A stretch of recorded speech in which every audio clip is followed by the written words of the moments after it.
안녕하세요. 내아의 아빠입니다. 저는 유튜브 채널을 이제 본래는 운영할 계획이 전혀 없었는데요. 이번에 전혀 뜻하지 않게 채널 운영을 하게 되었습니다. 사실 유튜브를 운영한다는 게 뭐 아무나 할 일은 아닌 것 같고, 또 개인적으로 얼굴을 노출하는 게 또 부담되기도 하고, 또 시간도 많이 드는 일이라서 정말로 생각해 본 적이 없었는데, 최근에 이제 우한 코로나로 인해서 교회 문이 닫히게 됐잖아요. 그러니까 저는 이제 또 현장 예배를 드리기를 원해서 아는 그 사모님 가정의 그 작은 교회에 이제 방문하게 됐습니다. 그런데 거기서 북한교회 멸망기 2라는 제목의 설교를 듣게 되었는데, 이게 제가 배우지도 못했던 것이고 또 이 역사적 사실에 기반한 정말 모든 크리스천이 들어야 될 명설교였어요. 그런데 아쉽게도 이 교회에선 영상 촬영을 하지 않더라고요. 그래서 본래 이제 좋은 게 있으면 다른 사람한테 막 소개를 하고 알려주고 하는 그런 이제 기질이 있는 사람인데, 제가 물어보니까 마침 녹취 파일이 있더라고요. 그래서 제가 이것을 PPT하고 이렇게 합쳐서 영상으로 이제 올려서 공유를 하려다 보니까 부득불 이제 제 계정으로 이제 올리게 되었습니다. 그래서 이제 북한교회 멸망기 1편부터 4편까지 올리게 되었고요. 그 전에 이제 설교하셨던 교회와 정치 1, 2편도 있는데, 이것도 너무나 중요한 많은 그리스도인들이 꼭 봐야 될 그런 내용이더라고요. 그래서 이렇게 올리다 보니까 사실은 구독자가 늘어나는 걸 저는 전혀 원치 않았는데, 구독자들이 많이 늘어나게 됐고요. 이제 부담 끝에 이런저런 여러 영상들을 올리게 되었습니다. 하지만 이제 뭐 제가 전문 유튜버도 아니고 뭐 큰 기대는 말아주시고, 그냥 틈틈이 올릴 만한 여건이 되면 좋은 정보를 공유해 보도록 하겠습니다.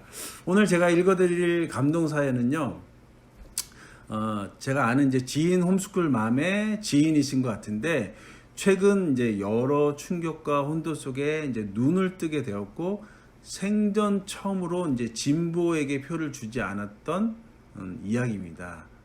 어제 이제 단톡방에 이제 이 사연을 공유해 주셔서 제 블로그에도 공유를 했는데, 더 많은 분들에게 전달이 되었으면 해서 이제 유튜브 영상으로 이렇게 올리게 되었습니다. 제가 이제 공유했던 이월아 목사님 설교가 이 40대 중반 이 새 아이 엄마에게 또 변화를 가져다 준 계기가 되기도 해서 개인적으로는 또 감사하고 보람이 되기도 합니다. 이 영상을 접하시게 된 분들도 방금 말씀드린 북한교회 멸망기 시리즈하고 또 교회와 정치 시리즈를 꼭 들어보시기를 권해드립니다. 그리고 또 이 사연을 통해서 이 40대 중반의 새 아이 엄마처럼 여러분들도 눈과 귀가 열리는 일들이 또 일어났으면 좋겠습니다. 또 하나님께서 정말 이 나라 가운데 행하신 이 놀라운 은혜의 역사들을 또 보게 되는 계기가 되었으면 좋겠습니다. 안녕하세요. 저는 새아이를 키우는 대한민국의 40대 중반 여성입니다. 3대째 기독교 신앙을 가진 집안에서 자라 신앙을 우선순위에 놓고 살고자 애쓰고 있습니다. 지난 몇 주간 저는 제 인생의 가치 기준이 송두리째 흔들리는 충격 속에 살았습니다. 저는 대학 입학 후 학회라는 소모임에서 사회과학을 공부했습니다. 깊이 있게 공부한 것은 아니지만 당시 한총련을 중심으로 한민족 통일운동 진영의 집회에도 여러 번 참석했었습니다. 당시 사촌 언니가 그러한 쪽에서는 막시즘을 기반으로 공부를 하고, 막시즘은 하나님을 부인하는 유물론에 기초하기 때문에 조심해야 한다고 했습니다. 그것을 모르는 것은 아니었지만 하나님에 대한 신앙은 흔들림이 없었고 사회의 부정의에 대항하는 것이 중요하다고 생각했기 때문에 그러한 조언은 저에게 영향을 미치지 못했습니다. 저는 김대중 대통령을 가장 존경했고 반공을 내세우며 부패를 일삼았던 보수 진영에 한 번도 표를 준 적이 없었습니다. 10여 년 전 육아에서 벗어나 아이들을 가르치는 일을 시작했는데, 무엇보다 역사 공부가 재밌어 나름 열심히 공부했습니다. 박근혜 대통령 탄핵 당시 촛불 시위를 크게 응원하며 아이들과 광화문 집회에 참여하기도 했습니다. 아직 이 모든 것이 100% 잘못되었다고 말할 수는 없지만, 많은 것이 뒤틀렸다는 것만큼은 확실히 알게 되어 이 글을 쓰게 되었습니다. 새 아이를 키우며 일과 살림을 해야 하는 저는 뉴스도 거의 보지 못했고 그저 하루하루 살아가기만 바빴습니다. 경건의 삶을 위해 하루에 적은 시간도 내놓지 못하다가 몇 달 전부터 은혜로 조금씩 하나님과의 교제를 회복하고 있었습니다. 한 경건 서적을 읽으며 하나님께서 이 사회에서 내게 요구하신 영역은 어떤 것일까를 놓고 묵상하게 되었습니다. 태극기 집회가 떠올랐습니다. 마음이 아팠습니다. 그분들은 무엇을 위해, 무엇 때문에 그렇게 나가 소리치는 것일까? 어째서 수십 년 전 반공 이데올로기가 다시 살아나 이렇게 세대 간의 갈등이 일어나는 것일까? 이해하기 어려웠습니다. 그러던 차에 코로나 사태가 터지며 온라인 안에서 많은 기도와 예배 모임이 생겨 한 예배에 동참했습니다. 보수적인 복음주의 운동을 하시는 단체라고 알고 있었는데 흘러나오는 분위기가 조금씩 우파적이라는 느낌이 들며 이건 뭐지?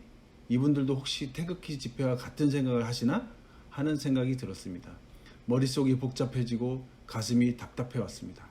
그러다가 우연히 검색 중 스치는 광고 같은 한 화면이 보였는데 이승만과 박정희 전 대통령의 사진과 함께 대한민국의 역사를 알려면 이들을 제대로 알아야 한다. 그러한 문구가 있었습니다. 아, 이건 또 뭐야 하며 무시했지만 몇 번씩 그 잔상이 머릿속에 남아 떠올랐습니다. 이래저래 며칠 괴로운 심정을 안고 평소 신앙을 나누던 집사님과 대화하게 되었고 그분께서 편견 없이 책을 읽어보라고 권해주셨습니다. 청년 이승만과 같은 책과 함께 바쁘니 이런 영상도 함께 보면 좋겠다며 이영훈 교수님 영상을 보내주셨습니다. 그 말 많았던 반일 종족주의와 관련된 내용이었습니다. 아, 내가 여기까지 왔다니 충격적이면서도 혼란한 마음이 혼재했습니다.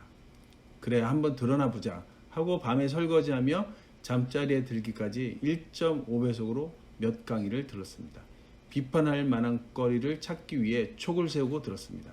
그래도 그 안에 큰 공감이 가는 몇 가지들도 있었습니다. 이승만 학당이라는 명칭이 의아하기도 했습니다. 그러다가 카톡 기도방에 올라왔던 히지코리아 이호 목사님의 이승만 강의를 듣게 되었습니다. 처음에는 정말 그분이 그렇게 똑똑하셨나? 정말 그렇게 하나님을 깊이 만나셨나? 하며 의아했습니다.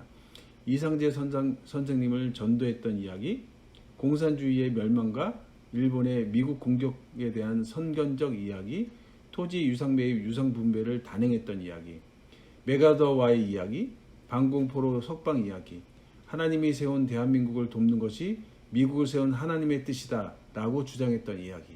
도무지 처음 듣는 이 이야기들이 너무나 믿기지 않았습니다. 이게 정말인가? 들으면 들을수록 이것은 이승만의 이야기가 아닌 이승만을 통하여 일하신 하나님의 이야기라는 사실에 너무나 놀라웠습니다. 동시에 너무나 두렵고 혼란스러웠습니다. 이렇게 놀라운 이야기를 나는 어찌하여 알지 못하였는가? 그리고 왜 이렇게 훌륭한 분이 그렇게 비참한 최후를 맞이하게 되었을까? 칠가까지 다 듣고 나니 우리가 잘 아는 그분의 확실한 과실도 있었습니다. 그러나 그분은 4.19 혁명이 일어난 그날까지도 부정선거의 진실을 알지 못하셨고 이후에 사실을 알고 부패에 맞선 청년들을 칭찬했다고 하니 정말 다행이다 싶었습니다. 역사를 공부하고 수년간 아이들을 가르쳐온 내게 이승만은 통일정부 수립을 반대하고 남한만의 단독 선거를 주장한 정읍발언의 소유자고 자신의 장기 집권을 위해 헌법을 무리하게 개정하며 온갖 부정부패를 저지르고 결국 혁명에 의해 쫓겨난 대통령에 불과했습니다. 긍정적인 기억이라고는 굉장히 검소하게 사셨다는 것, 그리고 기독교인이었다는 것입니다. 그러나 그의 추악한 결말을 생각했을 때 기독교인이라는 사실이 오히려 부끄러웠을 뿐이었습니다.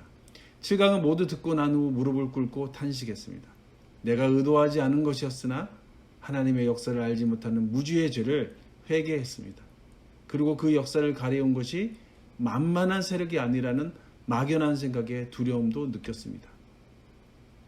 이호 목사님의 공산주의의 본질을 듣다가 너무 갑작스러운 지식과 변화 속에 마음이 굳어지는 것 같아 하루 이틀 내려놓고 주님의 은혜를 구하였습니다.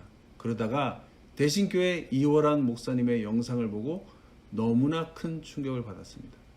동성애가 우리의 삶 가운데 가까이 온 것에 대한 경각심이 컸었는데 멋지게만 보였던 미국의 오바마 대통령과 막말과 미국 우선주의로 혀끝을 차게 했던 트럼프 대통령의 이야기를 들으며 나의 영적 무지를 통탄할 수밖에 없었습니다.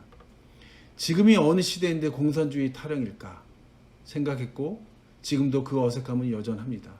그러나 하나님을 대적하는 절대적 인본주의가 사상과 신념을 넘어 종교성을 띈 것이 바로 공산주의고 이것이 지금은 소수의 인권보호라는 이름으로 동성애, 이슬람 등과 같은 반기독교적 세력과 흐름을 같이 하고 있다는 것이 너무 충격적이었습니다. 영적인 눈으로 보아야만 이 진실의 심각성을 깨달을 수 있다는 생각이 들었습니다. 말로만 듣던 정강훈 목사님의 설교도 몇 편 들었습니다. 직설적인 화법과 독단적으로 보이는 행동들이 정서상 편안하지는 않았지만 기쁜 말씀의 중심은 복음적이고 하나님 앞에서 서신 분이란 생각이 들었습니다. 이것을 많은 사람에게 알려야 한다는 강박관념이 생기기도 했습니다. 그래서 열흘 전부터 글을 써야겠다고 생각했습니다. 그러나 나의 감정과 생각이 하나님보다 앞서고 있다는 생각이 들었습니다. 오직 주의 은혜라 님의 정강훈 목사를 오해하는 한국교회 목회자와 성도들에게 등의 메시지 또 시편의 말씀과 기도로 하나님의 임재를 벗어난 나의 주장이 더욱 무섭다는 생각이 들어 주님이 감동을 주시기 전까지는 잠잠히 기도하는 자리에 있기로 하였습니다. 그렇게 며칠을 보내며 나의 힘으로 할 수 있는 일은 아무것도 없다는 사실을 인정하고 요동치는 제 마음을 주님 앞에 내려놓고자 하였습니다. 이제는 평온한 마음으로 며칠 동안 고민하며 조각조각 쓰던 글을 정리하려 합니다. 트럼프를 당선시킨 PC의 정체, 책 읽는 사자님, 본 김미영 대표님, 히즈코리아 이호 목사님, 버크TV 김성환 대표님, 사랑침례교회 정동수 목사님, 김용의 TV, 비상한 시대 비상한 기도, 더 크로스처치 예배 등의 영상과 말씀을 들으며 이번 총선과 이 나라 위에 주님의 간섭하심이 있기를 간절히 기도합니다. 우리 교회가 깨어서 온 세상 만물을 다스리시는 하나님의 관점을 갖기를 기도합니다. 우리는 모두 연약합니다. 지극히 연약한 죄성에 너무나 쉽게 휘둘리는 우리들입니다. 그러한 우리를 있는 그대로 받아주신 예수 그리스도의 긍휼과 은혜, 우리는 그 은혜로 살았고 이제 그분과 함께 살아갈 수 있는 특권을 받은 사람들입니다. 의에 목마르고 진리 앞에 당당하기를, 나와 다른 지체를 쉽게 정죄하지 않고 성령 안에 하나됨을 위하여 주님 앞에 무릎 꿇는 우리가 되기를 간절히 기도합니다. 4월 11일 저는 남편과 사전투표를 하였습니다. 저는 생전 처음으로 진보라고 믿었던 그들에게 표를 주지 않았습니다. 미국의 많은 복음주의 기독교인들이 트럼프를 좋아해서가 아니라 성경적 가치를 구현하는데 힐러리보다 낫다고 생각했기에 표를 주었던 것처럼 저는 우리 아이들이 살아갈 이 땅이 성경의 가치를 자유롭게 말할 수 있는 신앙의 자유가 보존되는 나라가 되기를 간절히 바라고 기도합니다. 네, 개인적으로 불신자였던 한 영혼을 얻은 것 같은 참 감사한 이야기입니다. 오늘 이 40대 중반의 한 엄마의 사연이 여러분들 또 누군가의 심령을 또 만지실 것을 기대하면서 이렇게 영상을 올립니다. 영상을 마무리하면서 진보와 보수의 뜻이 무엇인지도 모르는 분들이 너무 많기에 제가 이제 단어 정의를 간단하게 해드리고 싶습니다. 진보란 절대적 진리는 없다고 믿는 것입니다. 그래서 끊임없이 변해야 된다는 거죠. 반면 보수란 우리가 지켜야 할 절대적 진리가 존재하며 그것을 지켜야 한다는 것이 바로 보수입니다. 그렇기 때문에 우리 그리스도인들은 보수주의일 수밖에 없습니다. 그래서 하나님의 창조 질서를 부정하고 태초부터 지금까지 지켜져 온 절대적 진리를 부정하는 데 앞장서는 정당은 진보 정당인 것입니다. 이미 우리나라는 2016년도에 간통죄가 폐지되었고요. 2019년도 작년에 낙태죄가 폐지되었습니다. 이런 간통죄, 낙태죄, 그리고 세 차례나 막아낸 차별금지법 같은 것을 통과시키려는 쪽이 바로 진보입니다. 이건 미국이나 한국이나 어딜 가나 똑같습니다. 많은 그리스도인들이 동성애는 반대라고 외치면서 이 동성애를 지지하는 정당인 진보 정당에게 표를 주는 모순을 범하고 있습니다. 그렇다고 이제 기독교인들은 무조건 보수 정당에게 표를 주어야 하냐고 말하는 건 아닙니다. 인간이 죄인이기 때문에 보수 정당 역시 성경적 세계관을 대적하는 일들에 가담할 수 있습니다. 우리 그리스도인들은 정당과 무관하게 하나님을 대적하는 편에 서지 말아야 한다는 겁니다. 이러한 확고한 세계관을 갖고 있는 이들이 많아져야 보수 정당도 정신을 똑바로 차리고 진정한 보수주의의 가치를 지키려고 노력할 수 있지 않을까 생각합니다. 저 역시 지금의 한국의 보수 정당이 참 마음에는 안 듭니다. 그러니까 뭐 보수를 가장한 위장 보수들도 있고 정말 진정한 보수의 가치를 갖고 있는 정치인들은 별로 없어 보여요.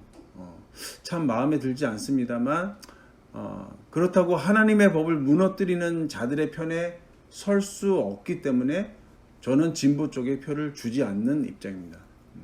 집권 여당이 진보이던 보수이던 간에 우리 그리스도인들은 하나님의 법을 이렇게 무너뜨리려는 시도에 적극 정말 나서야겠습니다. 특별히 글로벌적으로 이제 성혁명이 일어나면서 너무나도 당연한 이 창조 질서마저 무너뜨리려는 이런 시대인데 이 숨겨진 목적이 무엇인지 아십니까? 바로 기독교의 말살입니다. 이런 마지막 시대에 저와 여러분이 정말 하나님의 창조 질서를 무너뜨리려는 저 골리앗과 맞서서 싸우는 작은 다윗이 되었으면 좋겠습니다. 이 영상을 주변 지인들에게 많이 공유해 주시고 글로 보실 분들은 블로그 포스팅 링크를 제가 공유해 놓겠습니다. 경청해 주셔서 감사합니다.